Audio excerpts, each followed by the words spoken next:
We are so excited about welcoming everyone to Chat Back today. We've had a great time at the table, and now it's time for us to have a conversation. Today we have a number of wonderful comments in the chat box that we'll talk about. I wanted to begin by just saying thank you, Dr. Carla, for an incredible message that invites us to not just focus on our own individual flourishing, but the idea that the only way to truly flourish is to co-flourish. You use the term co-liberate several times, co-create, co-connect. I just love that word, the co part that you used many times throughout the message. And we are invited to flourish as community. And that's the question, what does it mean for us to flourish as community? So we'll begin with Dr. Carla. There's a quote that came in.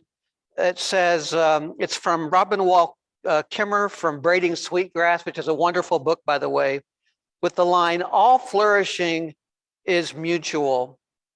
And then the follow-up comment is, to me, that says that MCCDC flourishes as part of God's desire for all life everywhere to flourish. What does that stir in you today, Dr. Carla? I think it is so good to be present in this way. Feel so much gratitude for that. What it brings up for me is it goes back to that Psalm 1, the interdependence, the connection that creates the flourishing. And then I also think it's a way that God supports us in knowing that we're not alone. Flourishing and liberation is big.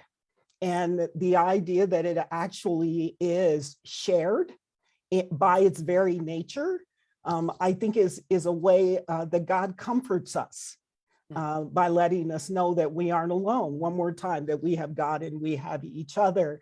The other thing it brings up for me that came up during preparation of the sermon is how much the non-human parts of the world and of our environment are just so important and part of that flourishing and that mutual flourishing.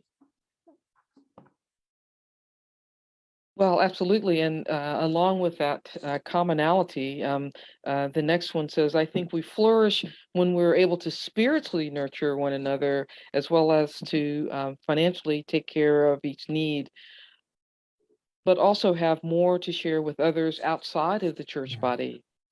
And right before that, I think we flourish when we work to a common goal and with a common person, common purpose, each using their talent in contribution. So working, like you said, like you both said, working together in mutuality, working in a common sense. We don't, like our statement of faith says, we don't have to all believe the exact same thing, yet we can all move together in the same direction, in the same space and mutuality. Amen. Excellent.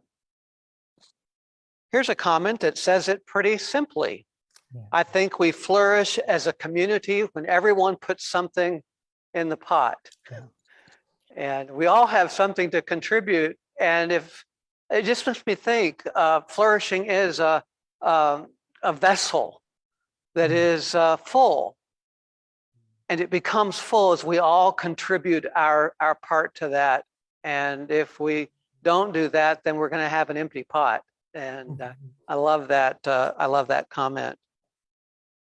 I think also it brings up the way if I, as part of community, when I contribute, I become more a part of community. The ways in which that connects me, it connects me to others. So it's a powerful, well said image of that process. Yeah. And we often talk about that part of community during our generosity time of time and talent and treasure.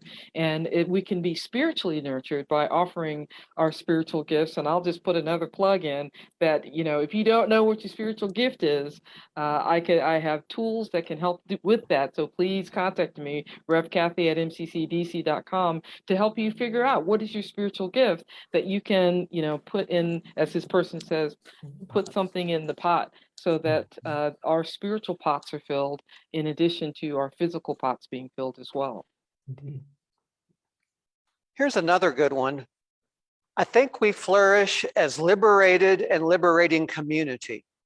That means, among other things, as a multiracial, multi-generational, and non-judgmental community with inner and outward ministry. I love the use of the multi. So we've talked about co, now we're talking about multi. And then this idea of reversing what many people think of faith communities, which is faith communities are often judgmental, and this call to a non-judgmental community with inner ministry and outward ministry. Amen.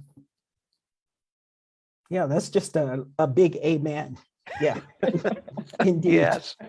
All right, it is. I tell you, Mhm. thank you all so much. Another one, this comes in from one of another organization, DC Place. And DC Place says, I think MCCDC flourishes when it can grow spiritually and financially, opens its doors wider, extends its digital presence farther, and provides many new creative ways for people to serve and be served. And that's certainly really what we are about. And part of our flourishing, I think, during these times of pandemics is finding new ways. And there's more ways to open. I'm excited about what's ahead of us as we really seek to expand even further into this idea of being liberated to liberate. So more closing thoughts. Oh, thank you, Dr. Carl.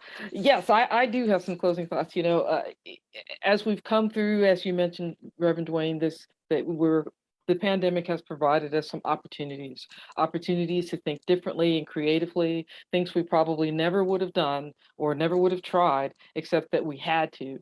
And for the forward-looking part of our co-community, our board of directors who put in live stream, who made the appeals happen. And I would also say that as we continue forward, we still need to co-create in community. So just because you think that the doors of the church are closed, that the ministry of the church is not closed, it's still going forth, and we still need you to co-create with us, to participate with us. So find your ministry, find your gift, and let us know how you would like to get engaged with your MCCDC community. And let Reverend Dwayne know, Rev Dwayne at mccdc.com. Let him know how you would like to become engaged in this community. And so we're going to thank you. And yes, we're going to co-create, we're going to co-liberate, and we're going to do it in multi ways. Thank you again, Dr. Carla, for fabulous message. I look forward to listening to it for a third time soon. It's so powerful, so much to draw on there. And thanks to everybody who sent your comments in today to the chat back. We're having a lot of fun with this feature, and you are just an incredible community of thinkers and good questioners. So thank you, thank you, thank you so much. Let us continue